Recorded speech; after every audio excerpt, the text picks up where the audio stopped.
ওসমান হাদির বিচারের জন্য জাতিসংঘের সহযোগিতা লাগাটাকে আমি সঠিক মনে করি না। ওসমান হাদির বিচারটা একটা ইন্ডিভিজুয়াল মার্ডার, একজন ব্যক্তির মার্ডার।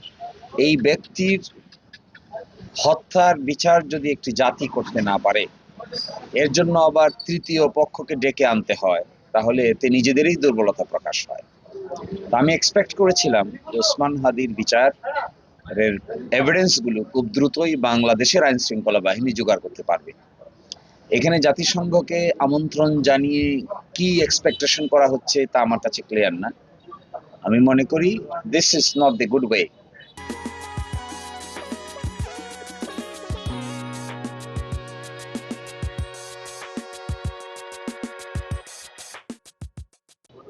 গুড ওয়ে হলো বাংলাদেশের ইন্টারনাল মেকানিজমে একটা মার্ডার কেসের বিচার করার সক্ষমতা একটা দেশের থাকা উচিত।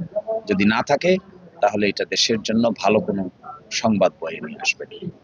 আর আইন শৃঙ্খলা বাহিনী সাংবাদিকদের উপর আক্রমণ করেছে আমি দেখেছি। ফার্স্ট কথা হলো, নির্বাচনের মাত্র কয়েকদিন দেরি আছে। এই সময়ে প্রধান উপদেষ্টার অফিসকে ঘেরাও করার কর্মসূচিটা আমি ভালো চোখে নেই। আমি ব্যক্তিগতভাবে এটাকে সঠিক মনে করি না। একটা নির্বাচন অনুষ্ঠিত হওয়ার ঠিক অব্যবহিত পূর্বে এই ধরনের কর্মকাণ্ড নির্বাচনের প্রক্রিয়াকে ব্যাহত করার একটা রাস্তা ওপেন করে দিবে। ফলশ্রুতিতে ওটা যেমন তাদের করা উচিত হয় নাই, আবার তাদেরকে আক্রমণ করা উচিত হয়। কেউ যদি এরকম করে থাকে, তাদের সঙ্গে বুঝিয়ে সমঝিয়ে আলোচনার ভিত্তিতে সমাধান করা উচিত ছিল, ফোর্স ইউজ করা উচিত না। ওই দিনকার কর্মকাণ্ড দেখে মনে হয়েছে যে 5ই আগস্টের পরে সম্ভবত বাংলাদেশের পুলিশের এখনো কোনো শিক্ষা হয়নি।